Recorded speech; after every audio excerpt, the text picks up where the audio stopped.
ஜெபம் செய்வோம். எங்களை அதிகமாய் நேசிக்கிற எங்கள் அன்பின் ஆண்டவரே, இந்த மாலை வேளைக்காக, குளிர்ச்சியான வேளைக்காக உம்மை நன்றியோடு துதிக்கிறோம், உம்மை தோத்தரிக்கிறோம். கர்த்தாவே, உம்முடைய பிள்ளைகளாக நாங்கள் இந்த நேரத்திலே, இந்த மாதத்தின் முதல் வெள்ளிக்கிழமையிலே இங்கு கூடும்படியாக, உம்மை ஆராதிக்கும்படியாக எங்களை அழைத்து வந்திருப்பதற்காக உம்மை நன்றியோடு துதிக்கிறோம், உம்மை தோத்தரிக்கிறோம். சுவாமி, விசேஷமாக 1ஆம் தேதியிலிருந்து நடைபெறும் VBSக்காக உம்மை நன்றியோடு துதிக்கிறோம். சுவாமி, அநேக பிள்ளைகள் வந்து கலந்து கொள்வதற்காக உமக்கு நன்றி செலுத்துகிறோம். கர்த்தாவே, ஆண்டவரே, இந்த இடத்தை உம்முடைய பரிசுத்த பிரசன்னத்தினாலே நிரப்பியறலாம்.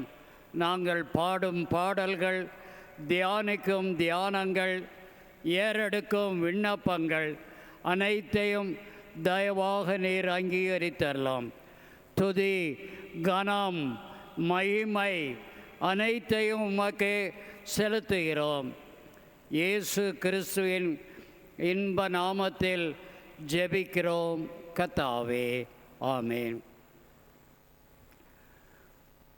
இந்த ஆராதனைக்கு ஆரம்பமாக தேவனுடைய மகிமைக்காக ஆண்டவரை தோத்தரிக்கும் வண்ணமாக எழுந்து நின்று பாடல் புத்தகத்தில் 85ஆம் பாடலை பாடுவோம்.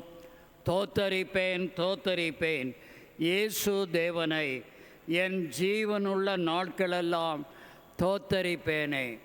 பாடல் எண் 85. தோத்தரிப்பேன் தோத்தரிப்பேன் இயேசு தேவனை, தோத்தரிப்பேன் தோத்தரிப்பேன் இயேசு தேவனை, என் ஜீவனுள்ள நாட்களெல்லாம் தோத்தரிப்பேனே, என் ஜீவனுள்ள நாட்களெல்லாம் தோத்தரிப்பேனே.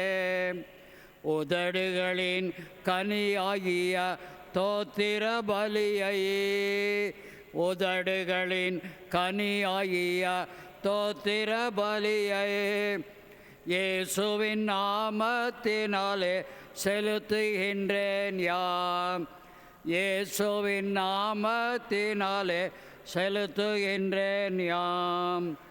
பாவக்கரை நீங்க என்னை முற்றிலுமாக, பாவக்கரை நீங்க என்னை முற்றிலுமாக, உன் சுத்தமுள்ள இரத்தத்திற்குள் தோய்த்ததினாலே, உன் சுத்தமுள்ள இரத்தத்திற்குள் தோய்த்ததினாலே.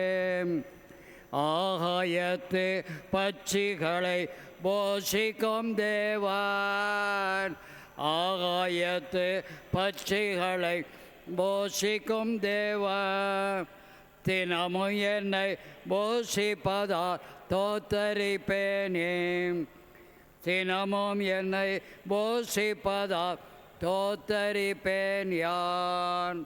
சீக்கிரமாய் வந்திடுவே என்றுரைத்தோனை, சீக்கிரமாய் வந்திடுவே என்றுரைத்தோனை, சீக்கிரமாய் காண்பதினால் தோத்தரிப்பேன் யாம், சீக்கிரமாய் காண்பதினால் தோத்தரிப்பேன் யாம். தோத்தரிப்பேன் தோத்தரிப்பேன் இயேசு தேவனை, தோத்தரிப்பேன் தோத்தரிப்பேன் இயேசு தேவனை, என் ஜீவனுள்ள நாட்களெல்லாம் தோத்தரிப்பேன் யாம், என் ஜீவனுள்ள நாட்களெல்லாம் தோத்தரிப்பேன் யாம். தயவுசெய்து அமருவோம். இன்னொரு பாடலை அமர்ந்த வண்ணமாகவே பாடுவோம். 37ஆம் பாடல். ஆராதிப்பேன் நான் ஆராதிப்பேன், ஆண்டவர் இயேசுவை ஆராதிப்பேன், பாடல் எண் 37. ஆராதிப்பேன் நான் ஆராதிப்பேன் ஆண்டவர் இயேசுவை ஆராதிப்பேன். ஆராதிப்பேன் நான் ஆராதிப்பேன் ஆண்டவர் இயேசுவை ஆராதிப்பேன். வல்லவரே உம்மை ஆராதிப்பேன், நல்லவரே உம்மை ஆராதிப்பேன். வல்லவரே உம்மை ஆராதிப்பேன், நல்லவரே உம்மை ஆராதிப்பேன். ஆராதிப்பேன் நான் ஆராதிப்பேன் ஆண்டவர் இயேசுவை ஆராதிப்பேன். காண்பவரை நான் ஆராதிப்பேன், காப்பவரை நான் ஆராதிப்பேன். காண்பவரை நான் ஆராதிப்பேன், காப்பவரை நான் ஆராதிப்பேன். ஆராதிப்பேன் நான் ஆராதிப்பேன் ஆண்டவர் இயேசுவை ஆராதிப்பேன். பரிசுத்த உள்ளத்தோடு ஆராதிப்பேன், பணிந்து குனிந்து ஆராதிப்பேன். பரிசுத்த உள்ளத்தோடு ஆராதிப்பேன், பணிந்து குனிந்து ஆராதிப்பேன். ஆராதிப்பேன் நான் ஆராதிப்பேன் ஆண்டவர் இயேசுவை ஆராதிப்பேன். ஆவியிலே நான் ஆராதிப்பேன், உண்மையிலே நான் ஆராதிப்பேன். ஆவியிலே நான் ஆராதிப்பேன், உண்மையிலே நான் ஆராதிப்பேன். ஆராதிப்பேன் நான் ஆராதிப்பேன் ஆண்டவர் இயேசுவை ஆராதிப்பேன். தூதர்களோடு ஆராதிப்பேன், தோத்திர பலியிட்டு ஆராதிப்பேன். தூதர்களோடு ஆராதிப்பேன், தீர பலியிட்டு ஆராதிப்பேன். ஆராதிப்பேன் நான் ஆராதிப்பேன் ஆண்டவர் இயேசுவை ஆராதிப்பேன். இயேசு கிறிஸ்துவின் நாமத்தினாலே உங்கள் அனைவரையும் அன்போடு வரவேற்கிறேன். ஒருவேளை மாலையில் சற்று மழை பெய்ததுனால கூட்டம் குறைவாக இருக்கிறது. ஆனாலும் உங்களை அன்போடு வரவேற்கிறேன். இந்த நாளிலும் நம் மத்தியிலே தேவனுடைய செய்தியை கொடுப்பதற்காக நம்முடைய அன்பு டைரக்டர் VBS டைரக்டர் அவர்கள் நம் மத்தியிலே இருக்கிறார்கள்.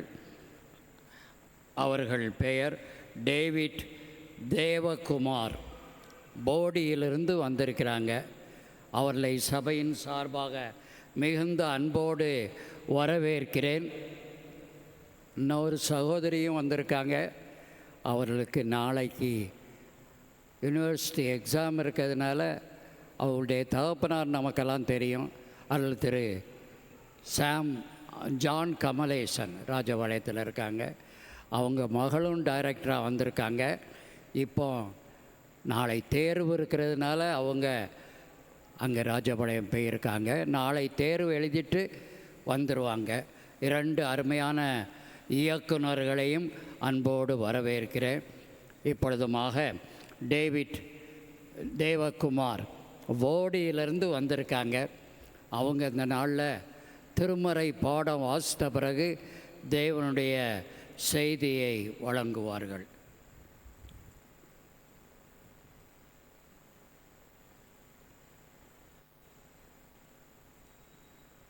வாசிக்கும்படியாக தெரிந்து கொள்ளப்பட்ட வேத பகுதி பரிசுத்த லூக்கா எழுதின சுவிசேஷம் 13ஆம் அதிகாரம் வசனங்கள் 10 முதல் 17 வரை. லூக்கா எழுதின சுவிசேஷம் 13ஆம் அதிகாரம் வசனங்கள் 10 தொடங்கி. ஒரு ஓய்வு நாளில் அவர் ஜெபாலயத்தில் போதகம் பண்ணி கொண்டிருந்தார். அப்பொழுது 18 வயதுடையவராய் பலவீனப்படுத்தும் ஆவியை கொண்ட ஒரு ஸ்திரீ அங்கே இருந்தாள். அவள் எவ்வளவும் நிமிரக்கூடாத கூனியாக இருந்தாள். இயேசு அவளை கண்டு தம்மிடத்தில் அழைத்து, ஸ்திரீயே, உன் பலவீனத்து நிமித்தம் விடுதலாக்கப்படுவாய் என்று சொல்லி அவள் மேல் தமது கைகளை வைத்தார். உடனே அவள் நிமிர்ந்து தேவனை மகிமைப்படுத்தினாள். இயேசு ஓய்வு நாளிலே சொஸ்தமாக்கினபடியால் ஜெபாலய தலைவன் கோபமடைந்து ஜனங்களை நோக்கி, வேலை செய்கிறதற்கு 6 நாள் உண்டே, அந்த நாட்களிலே நீங்கள் வந்து சொஸ்தமாக்கி கொள்ளுங்கள், ஓய்வு நாளிலே அப்படி செய்யலாகாது என்றான். கர்த்தர் அவனுக்கு பிரயுத்தரமாக, மாயக்காரனே, உங்களில் எவனும் ஓய்வு நாளில் தன் எருதையாவது தன் கழுதையாவது தொழுவத்திலிருந்து அவிழ்த்து கொண்டு போய் அதற்கு தண்ணீர் காட்டுகிறதில்லையா? இதோ சாத்தான் 18 வருஷமாய் கட்டியிருந்த ஆபிரகாமின் குமாரத்தியாகிய இவளை ஓய்வு நாளில் இந்த கட்டிலிருந்து அவிழ்த்து விட வேண்டியது இல்லையா என்றார். அவர் அப்படி சொன்னபோது அவரை விரோதித்திருந்த அனைவரும் வெட்கப்பட்டார்கள். ஜனங்கள் எல்லோரும் அவரால் செய்யப்பட்ட சகல மகிமையான செய்களை குறித்தும் சந்தோஷப்பட்டார்கள் என்பதே. வாசிக்கும்படியாக தெரிந்து கொள்ளப்பட்ட வேத பாடம் வாசித்து வந்தாயிற்று. தேவனுக்கே மகிமை உண்டாவதாக.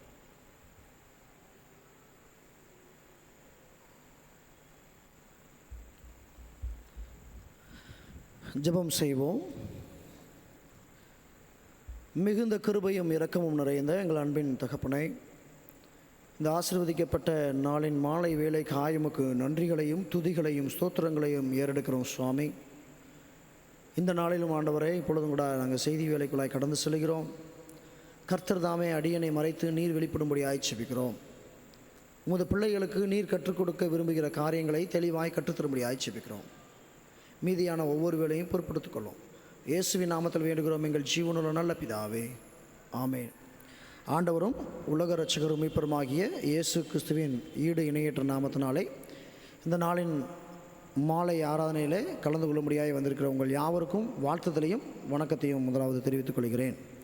இந்த ஒரு நல்ல வாய்ப்பினை அடியனுக்கு ஏற்படுத்தி கொடுத்த நமது திருமண்டலத்தினுடைய பேராயர் ஐயா அவர்கள், நமது திருச்சபையினுடைய குருசேகர தலைவர் அவர்கள், பயிற்சி ஆயர் ஐயா அவர்கள் மற்றும் திருச்சியினுடைய மூப்பர்கள், அங்கத்தினர்கள் ஒவ்வொருக்கும் எனது நன்றிகளை தெரிவித்துக் கொள்கிறேன்.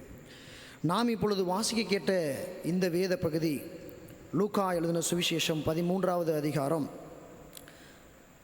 10வது வசனம் முதல் 17வது வசனம் வரை அடங்கியுள்ள இந்த சம்பவமானது ஒருவேளை அனைவருக்கும் தெரிந்து இருக்கலாம், அல்லது ஒருவேளை இப்பொழுது தான் தெரிந்து கொள்வதாக கூட இருக்கலாம்.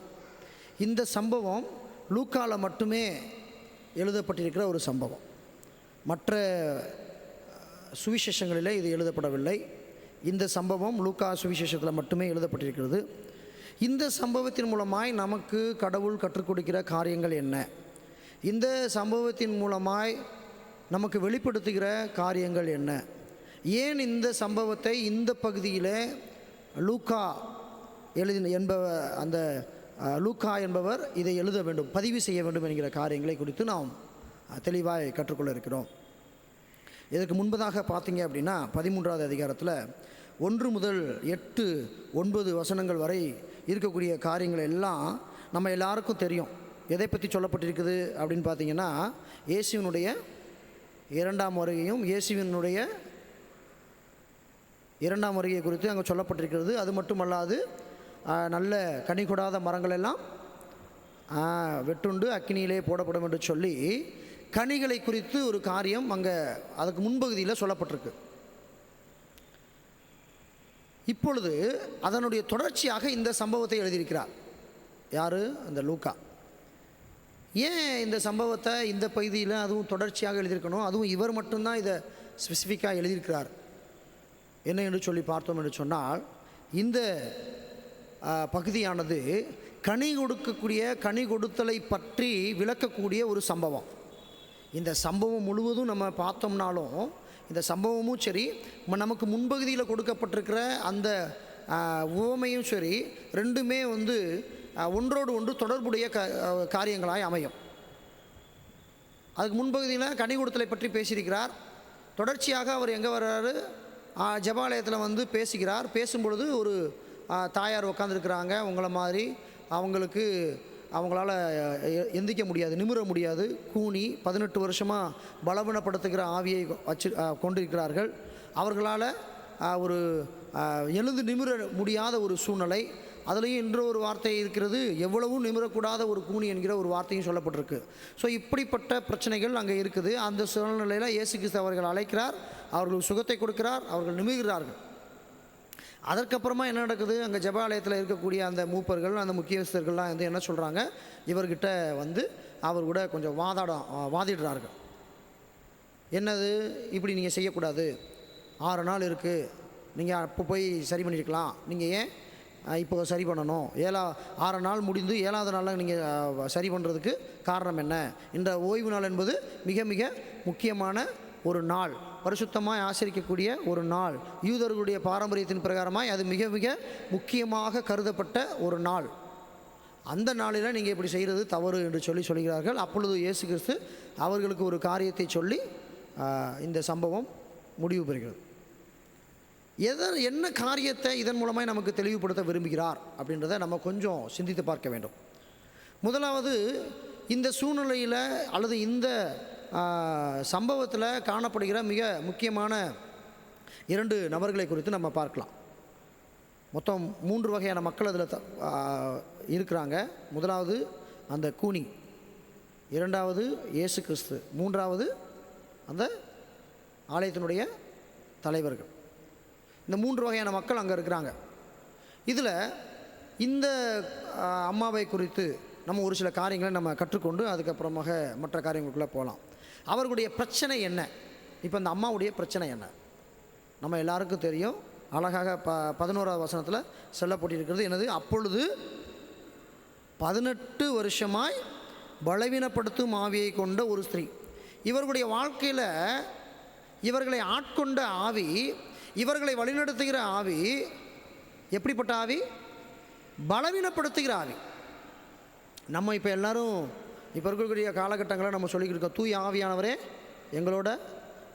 எங்ககிட்ட வாங்க, எங்கள் மேல் இறங்குங்க, உமது பிரசன்னத்தினால எங்களை நிரப்புங்கன்னு சொல்கிறோம். ஆனால் இந்த அம்மா நிரப்பப்பட்ட இந்த ஆவி எப்படிப்பட்ட ஆவி? பலவீனப்படுத்துகிற ஆவியை கொண்டிருந்த அந்த ஸ்திரீ. அதற்கடுத்து பார்த்தீங்க அப்படின்னா, அவள் எவ்வளவும் நிமிரக்கூடாத கூனி. அப்போ என்ன அர்த்தம்னா, இனிமேல் சான்ஸ் இல்லை, இவங்க இனிமேல் ஒரு பாயிண்ட் கூட நிமிரவே முடியாது அப்படின்னு சொல்லக்கூடிய அளவுக்கு ஒரு கைவிடப்பட்ட சூழ்நிலையில் காணப்பட்ட ஒரு ஸ்திரீ தான் இந்த அம்மா. எத்தனை வருஷமா? 18 வருஷமா. 18 வருஷம். ஒரு சின்ன கால்குலேஷன் உங்களுக்கு சொல்லலான்னு சொல்லி ஆசைப்படுறேன். இவங்க 18 வருஷமாக இருக்கிறாங்க. அவர்களுக்கு ஸ்திரீ என்கிற ஒரு வார்த்தை அங்கே சொல்லப்பட்டிருக்குது. சரிதானா? அப்போ ஸ்திரீன்னு சொல்லிட்டாலே எத்தனை வயதுக்கு மேலே ஸ்திரீன்னு சொல்லுவோம்? எத்தனை வயதுக்கு மேலே ஸ்திரீன்னு சொல்லுவோம்? நம்மளுடைய தென்னிந்திய திருச்சபையினுடைய அவர்களுடைய கணக்கின்படி நமக்கு சொல்லியிருக்கிற காலகட்டம் என்னென்னா, 35 வயது வரைக்கும் யார்? வாலிபர். 35க்கு மேலே போயிட்டா அவங்க ஸ்திரீ இல்லையா? இப்போது உதாரணத்துக்கு 36 வயதுன்னே வச்சுக்குவோம். அந்த அம்மாவுக்கு 36 வயதுன்னு கூட வச்சுக்கலாம். 36ல் 18 கழிங்களேன், எத்தனை வருஷம்? 36ல் 18 கழிச்சா 18. இப்போது 18 வயது என்பது எப்படிப்பட்ட சூழ்நிலை? அல்லது என்ன படிக்கிற வயது. இப்போது சூழ்நிலையை பார்த்தோன்னா என்ன படிக்கிற வயது, காலேஜ் ஃபஸ்ட் இயர் படிக்கிற வயது. அப்போ அது வந்து வாலிப வயதா? அப்போ அவங்க வாலிப வயது. அப்போ கிட்டத்தட்ட தன்னுடைய வாலிப வயதில் இருந்து இன்னைக்கு வரைக்கும் அவங்க எப்படி இருக்கிறாங்க? கூனியாக இருக்கிறாங்க. தன்னுடைய வாலிப வயதிலிருந்து இன்னைக்கு வரைக்கும் அவங்க எதை கொண்டிருக்கிறாங்க? எதனால் ஆட்கொள்ளப்பட்டிருக்கிறார்கள்? பலவீனப்படுத்துகிற ஆவியினால் ஆட்கொள்ளப்பட்டிருக்கிறாங்க. 18 வருடமாக இந்த பிரச்சனையை அனுபவித்து வந்த அந்த தாயாருக்கு அன்றைக்கு விடுதலை கிடைத்தது. 18 வருடமாக பலவீனப்படுத்துகிற ஆவியினாலே ஆட்கொள்ளப்பட்ட, பலவீனப்படுத்துகிற ஆவியினாலே வழிநடத்தப்பட்ட அல்லது பலவீனப்படுத்துகிற ஆவியினாலே மேற்கொள்ளப்பட்ட இந்த தாயார் அன்னைக்கு பலப்படுத்துகிற ஆவியினால் ஆளப்பட்டார். நான் அந்த பலப்படுத்துகிற ஆவின்னு சொல்லி யாரை சொல்கிறேன்றது உங்கள் எல்லாருக்கும் புரிஞ்சிருக்கும். இப்போது இப்படிப்பட்ட சூழ்நிலையோடு அவங்க இருக்கிறாங்க. தன்னுடைய வாலிப வயதை பலவீனத்தில் கழித்த ஒரு தாயார், தன்னுடைய வாலிப வயதில், இப்போ இருக்கிற வாலிப பிள்ளைகள் இந்த ஒரு ஹெல்த் இஷ்யூ வந்தால் அவங்க எப்படி இருப்பாங்கன்னு கொஞ்சம் யோசித்து பாருங்கள். அவங்களுடைய மனநிலை எப்படி இருக்குன்னு யோசித்து பாருங்கள். ஆல்ரெடி ஃபிசிக்கலில் ப்ராப்ளம் அவங்களுக்கு, இப்போ மனநிலையை கொஞ்சம் யோசித்து பாருங்கள். சைக்கலாஜிக்கலாக அவங்க எந்த அளவுக்கு பாதிக்கப்பட்டிருப்பாங்கன்னு யோசித்து பாருங்கள். மற்ற எல்லா வாலிப பிள்ளைகளும் அழகாக அவர்களுடைய தோழிகளோடு இணைந்து என்ன பண்ணுவாங்க? என்ஜாய் பண்ணுவாங்க. ஆனால் இவர்களால் எங்கேயும் போக முடியாது. ஏன்னா அவங்களுடைய உடம்புல ப்ராப்ளம். இப்படிப்பட்ட பிரச்சனையோடு காணப்பட்ட அந்த ஸ்திரீ இப்போ அவங்க எங்கே இருக்கிறாங்க? ஆலயத்தில் இருக்கிறாங்க. ஆலயத்தில் இருக்கிறாங்க.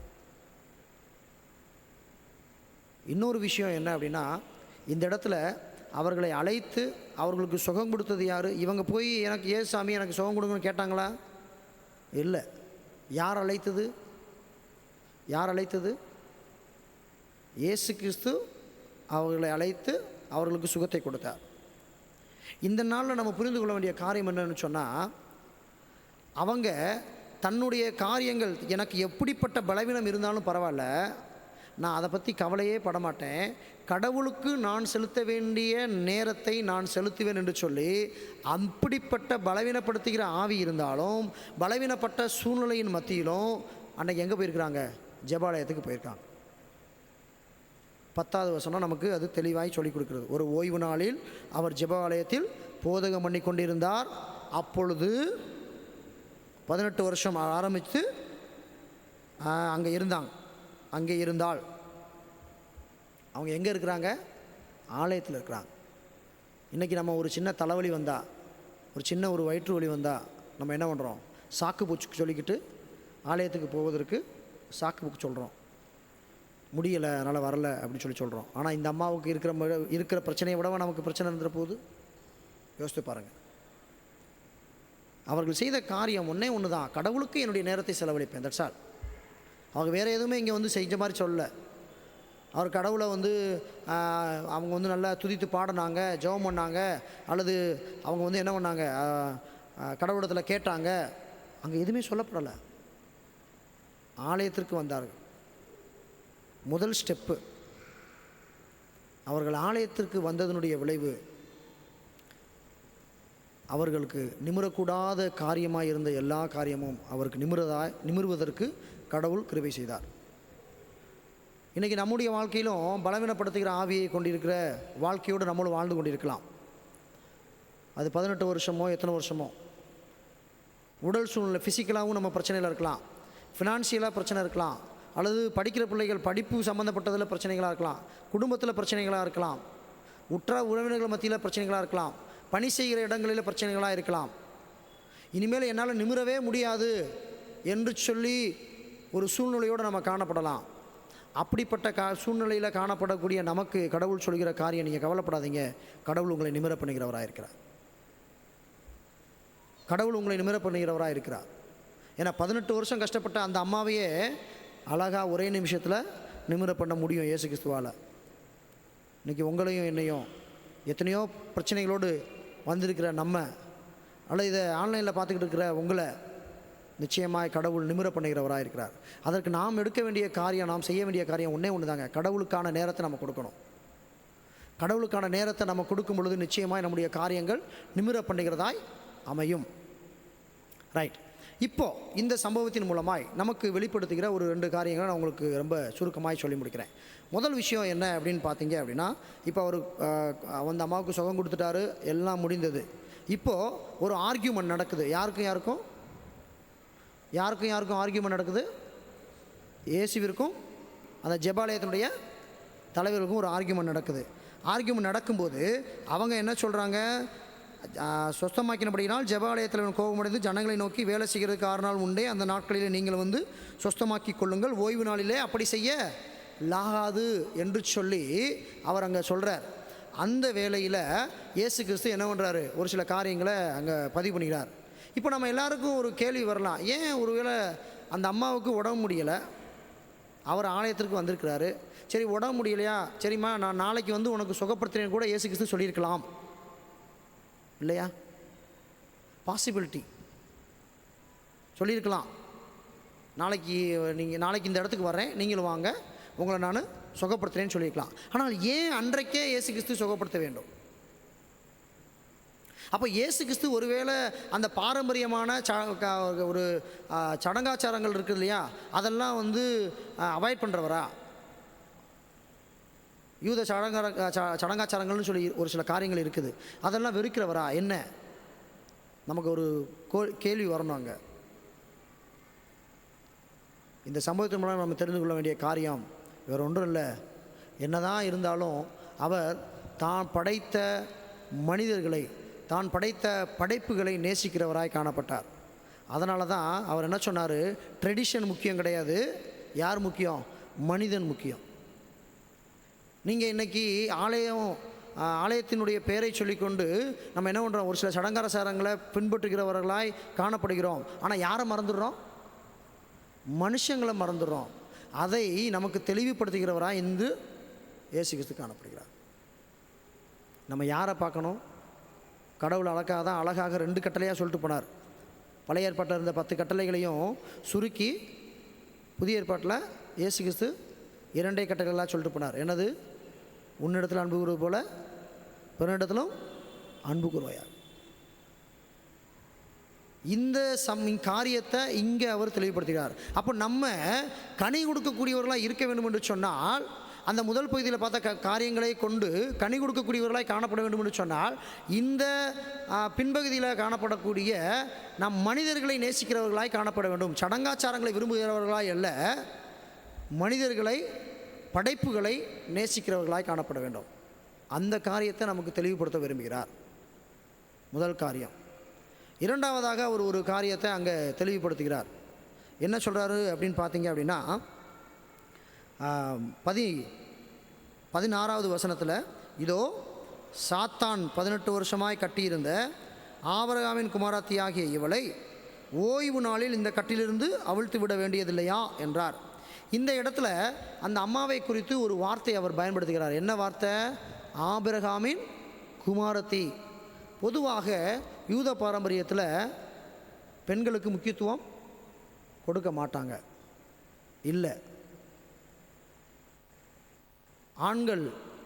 யூத ஆண்கள் என்ன பண்ணுவாங்க அப்படின்னா, அவங்க ஜெபம் பண்ணும்போது என்ன சொல்லி ஜெபம் பண்ணுவாங்கன்னா, கடவுளே எங்களை பெண்ணாய் படைக்காததற்கு உமக்கு நன்றி அப்படின்னு சொல்லி யூதர்கள் ஜெபம் பண்ணுவாங்க. அப்படிப்பட்ட கால சூழ்நிலையில் வாழ்ந்து கொண்டிருந்த இயேசு கிறிஸ்து இன்றைக்கி சொல்லுகிறார். என்ன சொல்கிறாரு? அவளும் ஆபிரகாமின் குமாரத்தியாய் இருக்கிறார். இதன் மூலமாக என்ன சொல்ல வருகிறார்? ஈக்குவல் ரைட்ஸ் கொடுக்குறார் பெண்களுக்கு. ஒரு ஈக்குவாலிட்டி, சரிசமமாய் பார்க்கக்கூடிய ஒரு மனநிலைமை இயேசு கிறிஸ்து நமக்கு அங்கே வெளிப்படுத்திக்கிட்டு போகிறார். நம்ம இன்றைக்கி சரிசமமாக பார்க்குறோமா? நம்மளோடு இருக்கக்கூடிய மக்களை சரிசமமாக பார்க்குறோமா? அப்படிப்பட்ட ஒரு மிகப்பெரிய ஒரு கஷ்டமான கால சூழ்நிலையில் வாழ்ந்து கொண்டிருந்த இயேசு கிறிஸ்து அவர் என்ன பண்ணுறாரு? தைரியமாக சொல்கிறாரு, இவளும் ஆபிரகாமின் குமாரத்தியாக இருக்கிறாளே என்று சொல்லி. அது ஒரு மிகப்பெரிய அங்கீகாரத்தை கொடுக்குறாரு அந்த அம்மாவுக்கு. அப்போ அந்த அம்மாவுக்கு எவ்வளோ சந்தோஷமாக இருந்திருக்கிறோம். நமக்கு சொல்லாமலே அப்படிப்பட்ட அங்கீகாரத்தோடு நம்ம வாழ்ந்துக்கிட்டு இருக்கிறோம். நான் கடவுளுடைய பிள்ளை, நான் இயேசு கிறிஸ்துவுடைய பிள்ளை, நான் அவரமாலேயே படைக்கப்பட்டிருக்கிறேன், அவருடைய சாயல் எனக்குள்ளே இருக்குது, அவருடைய மூச்சு எனக்குள்ளே இருக்குது, எல்லாம் நம்ம சொல்கிறோம். ஆனால் மனிதர்களை சரிசமமாய் பார்ப்பதில் நம்ம தவறி விடுகிறோம். இங்கே 2 விஷயத்தை அவர் அழகாக நமக்கு சொல்கிறார். சடங்காச்சாரங்களை அல்ல, மனிதர்களை நேசிக்கக்கூடியவர்களாக இருக்க வேண்டும் என்று சொல்கிறார். இரண்டாவதாக, மனிதர்களை சமமாக நடத்தக்கூடிய காரியங்களை நாம் பார்க்க வேண்டும் என்று சொல்லி அவர் இங்கே தெளிவுபடுத்துகிறார்.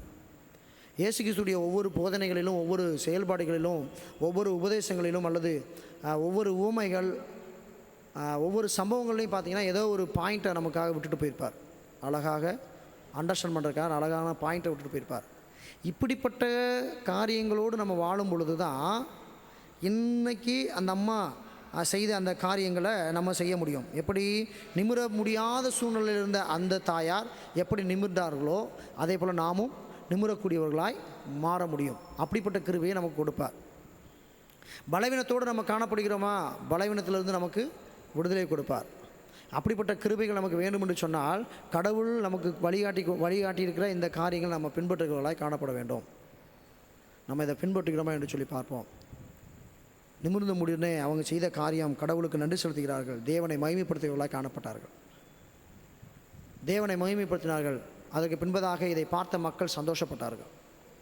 இப்படி நாம் செய்யும் பொழுது இதனுடைய காரியம் கடவுளை மகிமைப்படுத்துகிறதாய் அமையும். நம்முடைய வாழ்க்கையில் நம்ம செய்கிற காரியங்கள் கடவுளை மகிமைப்படுத்தக்கூடியதாய் அமையும். அது மட்டுமல்லாது மற்ற மக்களையும் சந்தோஷப்படுத்தக்கூடியதாய் அமையும். இந்த காரியங்களை நம்ம சிந்தித்து பார்க்கணுமா? ஒன்று ஒன்றா நம்ம பார்க்குறோமா? இந்த ஒரே ஒரு சம்பவம் தான், ஆனால் அநேக காரியங்களை டிஃப்ரெண்ட்டாக நமக்கு என்ன பண்ணியிருக்கிறார், சொல்லியிருக்கிறார். ஒவ்வொரு சம்பவத்திலும் நம்ம எடுக்கும் பொழுது இதை புரிந்து கொள்ள முடியும். இந்த ஓய்வு நாளில் அந்த அம்மா செஞ்ச ஒரே ஒரு விஷயந்தான், கடவுளுக்கான நேரத்தை அவங்க கொடுத்தாங்க. அதன் மூலமாய் அநேக காரியங்களை கடவுள் நமக்கு தெளிவுபடுத்துகிறார். கடவுளை நேசிக்கிறவர்களாய், கடவுளுடைய படைப்புகளை நேசிக்கிறவர்களாய், அவர்களை சமமாக நடத்துகிறவர்களாய், கடவுளை மகிமைப்படுத்துகிறவர்களாய், மற்றவர்களுக்கு ஒரு சந்தோஷத்தை கொடுக்கக்கூடியவர்களாய் அல்லது மற்றவர்களோடு இணைந்து சந்தோஷமாய் வாழக்கூடியவர்களாய், ஒரு ஐக்கியத்தோடு வாழக்கூடியவர்களாய் கடவுள் நம்மை படைத்திருக்கிறார். இதற்காகவே அழைக்கப்பட்டிருக்கிறோம். இதற்காகவே இந்த வருடமும் நம்ம அழைக்கப்பட்டிருக்கிறோம். இந்த நாளில் நம்ம அழைக்கப்பட்டிருக்கிறோம். கொஞ்சம் யோசித்து பார்ப்போம், நான் எப்படிப்பட்ட வாழ்க்கை வாழ்ந்து கொண்டிருக்கேன் கொஞ்சம் சிந்தித்து பார்ப்போம். நமக்கு ஒரு வேளை பலவீனப்படுத்துகிற ஆகியோடு நம்ம இருக்கலாம், பிரச்சனைகளோடு காணப்படலாம். நம்முடைய வாழ்க்கையில் பிரச்சனைகளின் மத்தியில் நம்மை நிமிர பண்ணி நமது வாழ்க்கையின் மூலமாய் மற்றவர்களுக்கு ஒரு சந்தோஷத்தை கொடுக்கக்கூடியவர்களாய், மற்றவர்களுடைய வாழ்க்கையில் நம்மை முக்கியத்துவப்படுத்துகிறவர்களாய், மற்றவர்களுக்கு நாம் செய்கிற காரியத்தின் மூலமாய் கடவுளை மகிமைப்படுத்தக்கூடியவர்களாய் நம்மை கடவுள் மாற்றுவார். அப்படிப்பட்ட கிருபையை கர்த்தர் உங்களுக்கும் எனக்கும் கொடுத்து வழிநடத்துவாராக. நாம் யாவரும் தலைகளை தாழ்த்தி இறைவேண்டல் செய்வோம். நேசிக்கிற நல்ல பிதாவே, மீண்டுமாய் உமக்கு நன்றி செலுத்துகிறோம் சுவாமி. இந்த வேளையில் நாங்கள் கற்றுக்கொண்ட காரியங்களுக்கு நன்றி சுவாமி. நாங்கள் உண்மை மகிமைப்படுத்துகிறவர்களாய் காணப்பட, உமக்கென்று நாங்கள் வாழக்கூடியவர்களாய் காணப்பட எங்களுக்கு உதவி செய்யும்படியாக ஜெபிக்கிறோம். மீதியான வேலையை கர்த்தர் பொறுப்படுத்திக் கொள்ள வழி நடத்தும். நேசுவின் மூலம் ஜெபிக்கிறோம் எங்கள் ஜீவனில் நல்ல பிதாவே, ஆமேன்.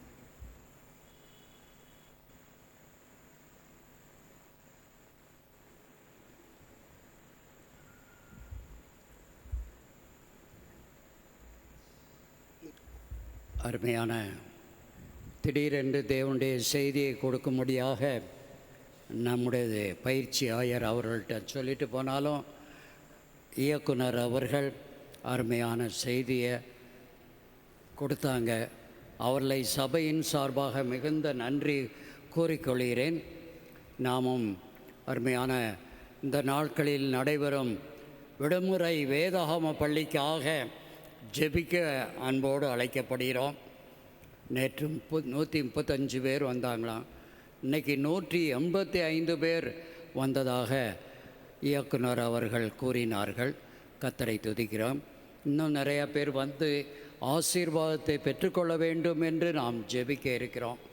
ஒளிர்ந்திடு, பேன் லைட் என்ற அருமையான தலைப்பை நம்முடைய திருமண்டலம் இந்த ஆண்டு கொடுத்திருக்கிறது. அருமையான பிள்ளைகள் VBS படிச்சுட்டு போகும்போது ஒளிர்விடும் சாட்சிகளாக விளங்க வேண்டும் என்று நாம் ஜெபிக்க இருக்கிறோம்.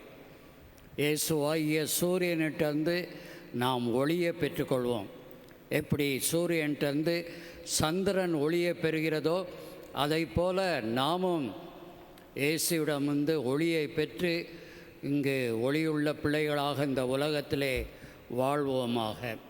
மீண்டுமாக 50வது பாடலை பாடுவோம்.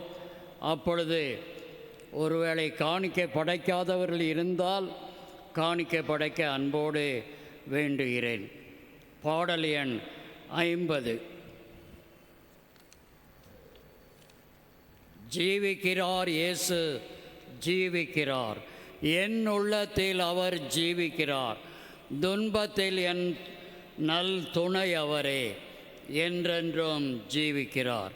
எழுந்து நின்று பாடுவோம்.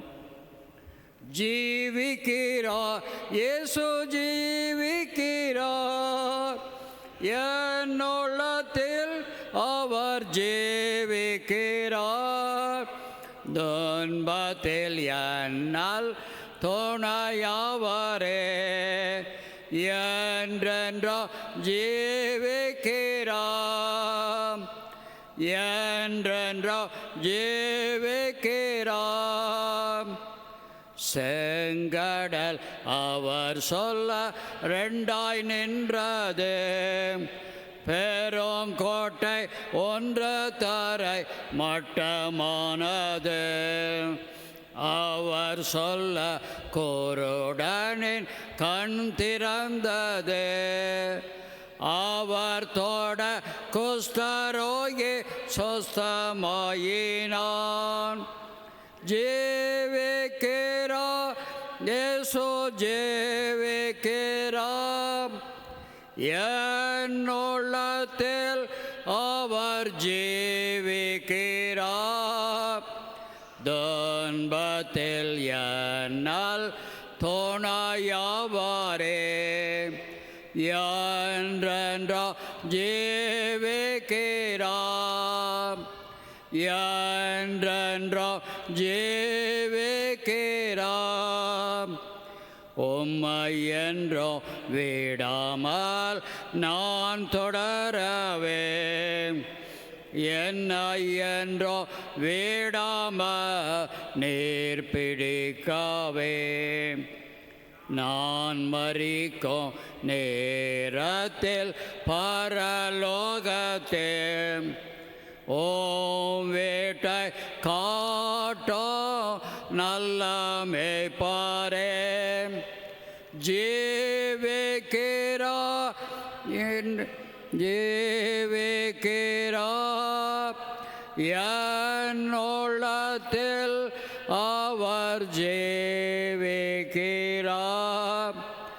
துன்பத்தில் என்னால் துணையவரே, என்றென்றும் ஜீவிக்கிறார், என்றென்றும் ஜீவிக்கிறார். ஜெபம் செய்வோம். எங்கள் ஜீவனுள்ள தேவனே, இந்த மாதத்தின் முதல் வெள்ளிக்கிழமைக்காக உம்மை நன்றியோடு துதிக்கிறோம் சுவாமி.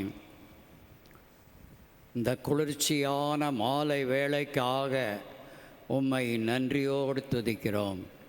இன்று மாலை கொடுத்த ஓரளவு மழைக்காக உம்மை நன்றியோடு துதிக்கிறோம். நல்ல தேவையான ஆசீர்வாதமான மழையை நீர் தர வேண்டும் என்று கெஞ்சுகிறோம். வெப்பம் கூடிக்கொண்டே செல்கிறதாக செய்தியிலே கேட்கிறோம் கர்த்தாவே. கால சூழ்நிலையை நீர் கட்டுப்படுத்த வேண்டும் என்று கெஞ்சுகிறோம் கர்த்தாவே. அன்பின் கர்த்தாவே, நடைபெறும் விடுமுறை வேதாகம பள்ளிக்காக திருமண்டலத்தில் நடைபெறும் வேதாகம பள்ளிகளுக்காக உம்மை நன்றியோடு துதிக்கிறோம் சுவாமி. ஆண்டவரே, கடந்த 2 நாட்களாக சிறப்பாக நடைபெற அநேக மாணவிகள் வந்து கலந்து கொள்ள உதவி செய்தீர். உமக்கு நன்றி. ஒளிர்ந்திடு என்ற அருமையான தலைப்பை நீர் கொடுத்திருப்பதற்காக உமக்கு நன்றி சுவாமி. எங்களுடைய ஆலயத்திற்கு வந்திருக்கிற அருமையான 2 டைரக்டர்ஸ்க்காக உம்மை நன்றியோடு துதிக்கிறோம், உம்மை தோத்தரிக்கிறோம் சுவாமி.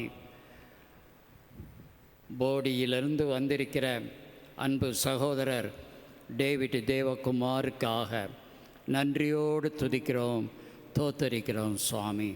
பல ஆண்டுகளாக அவர்கள் இயக்குனராக பணியாற்றி கொண்டிருப்பதற்காக உமக்கு நன்றி சுவாமி.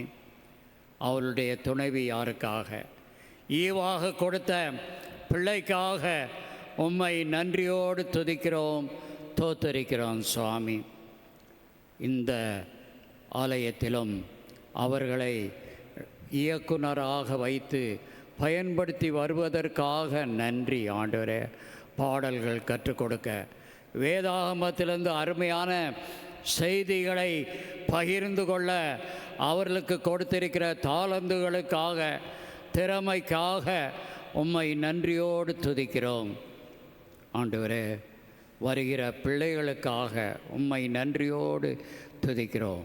உம்மை இரட்சகராக ஏற்றுக்கொண்டு ஒளிவிட்டு பிரகாசிக்கக்கூடிய பிள்ளைகளாக விளங்க உதவி செய்தரலும் ஆண்டவரே. ஆசிரியர்களாக பணியாற்றும் அருமையான சபை பிள்ளைகளுக்காக உம்மை நன்றியோடு துதிக்கிறோம், தோத்தரிக்கிறோம் சுவாமி. வாலண்டியர்ஸ்க்காக உம்மை நன்றியோடு துதிக்கிறோம். எல்லாவற்றையும் பொறுப்பேற்று நீர் நடத்தி வருவதற்காக உம்மை துதிக்கிறோம். சகல காரியங்களையும் பொறுப்பேற்று நடத்தும். 10 நாட்கள் நடைபெறும் விடுமுறை வேதாகம் பள்ளியையும் நீர் ஆசீர்வதித்து தர வேண்டும் என்று மன்றாடுகிறோம் சுவாமி. அதற்கு உறுதுணையாக இருக்கிற சபை பிள்ளைகளுக்காக நன்றி ஆண்டவரே. ஜெபிக்கிற பிள்ளைகளுக்காக, தாங்குகிற பிள்ளைகளுக்காக உம்மை நன்றியோடு துதிக்கிறோம்.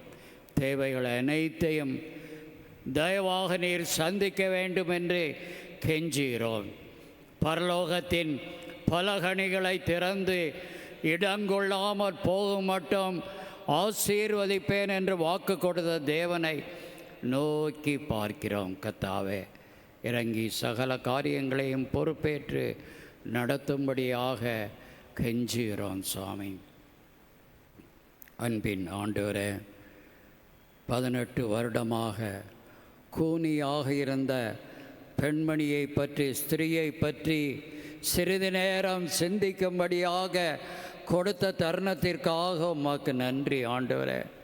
இந்த பலவீனத்தின் மத்தியிலும் ஒழுங்காக அவள் ஆலயத்திற்கு வந்தாள் என்று சிந்தித்தோம். கர்த்தாவே, எவ்வளோ பேர் கூனின்னு கேலியாக பேசியிருக்கலாம். ஆனால் அதை பற்றி மைண்டு பண்ணாமல் ஆலயத்திற்கு வந்த அந்த பெண்மணிக்காக உமக்கு நன்றி சுவாமி. நீர் வந்து அவளுக்கு பரிபூரண ஆரோக்கியத்தை கொடுத்ததற்காக உமக்கு நன்றி. பலவீனப்படுத்தும் ஆவியை எல்லாம் அகற்றினதற்காக உமக்கு நன்றி ஆண்டவரே. செய்தியில் கேட்டபடி எங்களுடைய பலவீனங்களையும் நீக்க நீர் சர்வ வல்லமையுள்ள தேவனாக, பரிகாரியாகிய கர்த்தராக நீர் இருப்பதற்காக உமக்கு நன்றி சுவாமி. அருமையான பிள்ளைகள், எனக்கு ஏன் இந்த குறைவு? இந்த பலவீனத்தை என்னை விட்டு நீக்க மாட்டீரா? என்னுடைய பிள்ளைகளின் பலவீனத்தை நீக்க மாட்டீரா? குடும்பத்தில் காணப்படும் பலவீனங்களை நீக்க மாட்டீரா என்று உம்மை நோக்கி பார்த்து கொண்டிருக்கிறார்கள். கர்த்தாவே, 18 வருடமாக பலவீனத்தினாலே பிடிக்கப்பட்டிருந்த பெண்ணை விடுதலை ஆக்கின தேவன் இன்றும் ஜீவிக்கிறவராக இருக்கிறீர். எல்லா பலவீனங்களையும் சுகவீனங்களையும் நீக்கி எல்லாருக்கும் ஆரோக்கியத்தை கட்டளையிட்டலும். பிலிப்பியர் 4:19 பார்க்குறபடி குறைவுகளை நீக்குகிற தேவனாக நீர் இருப்பதற்காக நன்றி செலுத்துகிறோம் கர்த்தாவே. படிக்கிற பிள்ளைகளுக்காக ஜெபிக்கிறோம். தேர்வு எழுதி கொண்டிருக்கிற பிள்ளைகளுக்காக நாங்கள் ஜெபிக்கிறோம். நல்ல ஞானத்தை, ஆரோக்கியத்தை, சுகத்தை, பலத்தை நீர் கட்டளையிட வேண்டும் என்று கெஞ்சுகிறோம் கர்த்தாவே.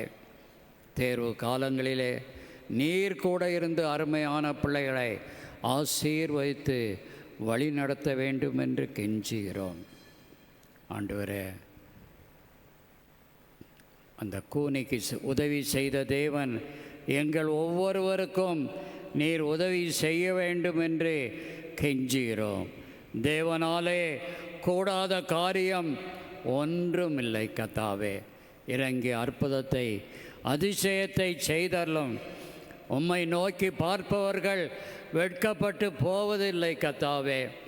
உம்முடைய பிள்ளைகள் இந்த நாளிலும் உம்மை நோக்கி பார்த்து கொண்டிருக்கிறார்கள். இவர்கள் ஒவ்வொருவரையும் ஆசீர்வதித்து வழி நடத்தும். அன்பின் ஆண்டவரே, எங்களுடைய நாட்டிற்காக விசேஷமாக ஜெபிக்கிறோம். ஜம்மு காஷ்மீர் பகுதியில் யுத்தம் எல்லையோரத்தில் நடந்து கொண்டிருக்கிறது என்று கேள்விப்படுகிறோம். சமாதான பிரபுவாய நீர் சமாதானத்தை கட்டளையிட வேண்டும் என்று கெஞ்சுகிறோம். எந்த விதத்திலும் போர் மூளாதபடி காத்து கொள்ளும் சுவாமி. எங்கிட்டையும் ஏவுகணைகள் இருக்கிறதுன்னு சொல்லி 2 நாடுகளும் கூறிக்கொண்டு செல்கிறது கர்த்தாவே. ஏவுகணைகளை பயன்படுத்தாதபடி சமாதானத்தை நாட நீர் உதவி செய்தரல வேண்டும் என்று கெஞ்சுகிறோம். தடைகளை நீக்கி போடுகிறவர் முன்னே செல்கிறார் என்ற வாக்குத்தத்தத்தின்படி எல்லா தடைகளையும் நீக்கி பிள்ளைகளை, நாட்டை ஆசீர்வதித்தரலாம். ஒவ்வொரு மாநிலத்தையும் ஆசீர்வதித்தரலாம். மணிப்பூர் மாநிலத்திற்காக ஜெபிக்கிறோம். அங்குள்ள உம்முடைய பிள்ளைகளுக்காக, விசுவாசிகளுக்காக ஜெபிக்கிறோம். ஆண்டவரே, 350க்கு மேற்பட்ட ஆலயங்கள் இடிக்கப்பட்டிருக்கின்றன என்று கேள்விப்படுகிறோம். இறங்கி மீண்டுமாக உம்முடைய பிள்ளைகளுக்கு ஆலயங்கள் கட்டப்பட உதவி செய்தல்லாம். வீடுகளும் கட்டப்பட உதவி செய்தல்லாம். மணிப்பூர் மாநிலத்திலையும் சமாதானத்தை கட்டளையிட்டல்லாம். ஆண்டவரே, வட இந்தியாவிலே காணப்படும் மத மாற்ற தடை சட்டத்தையும் ஒன்றுமில்லாமல் ஆக்கி போட வேண்டும் என்று கெஞ்சுகிறோம். ஆண்டவரே, உம்முடைய பிள்ளைகள், மிஷனரிமார், ஊழியர்கள் பொய் குற்றம் சாட்டப்பட்டு சிறையில் அடைக்கப்பட்டிருக்கிறார்கள் கர்த்தாவே. நீர் அவர்களுக்கு இறங்கி விடுதலையை கட்டளையிட வேண்டும் என்று கெஞ்சுகிறோம் கர்த்தாவே. அவர்களையும் அவருடைய குடும்பங்களையும் நீர் பாதுகாத்து கொள்ள வேண்டும் என்று கெஞ்சுகிறோம். எப்பொழுதுமாக உம்முடைய பிள்ளைகள், வந்திருக்கிற பிள்ளைகள் தனிப்பட்ட ஆசீர்வாதங்களுக்காக, குடும்பங்களின் ஆசீர்வாதங்களுக்காக உம்மை நோக்கி பார்த்து கொண்டிருக்கிறார்கள் கர்த்தாவே. அவளுடைய தேவைகளை சந்தித்து வந்த வண்ணமாக போகாதபடி உம்முடைய ஆசீர்வாதத்தை சுமந்து கொண்டு செல்ல நீர் உதவி செய்தரலாம். விபிஎஸ்ஐ ஆசீர்வதித்தரலாம். துதி, கனம், மகிமை அனைத்தையும் உமக்கே செலுத்துகிறோம். இயேசு கிறிஸ்துவின் ஈடு இணையற்ற நாமத்தில் ஜெபிக்கிறோம் கர்த்தாவே, ஆமென். திரியேக தேவனின் ஆசீர்வாதத்தை பெற்றுக்கொள்வோம். நம்முடைய கர்த்தராகிய இயேசு கிறிஸ்துவினுடைய கிருபையும், தேவனுடைய அன்பும், பரிசுத்த ஆவியானவருடைய ஐக்கியமும், சமாதானமும், சந்தோஷமும் நம் அனைவரோடும் கூட எப்போதைக்கு இருப்பதாக. ஆமீன். நீங்காதீரோம் எம் நேச கர்த்தரே,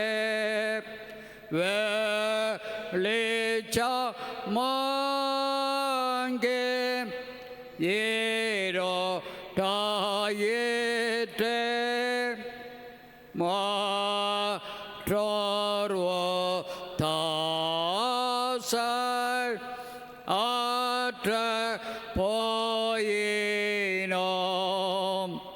நீ மே சகாயாரே நீங்காதே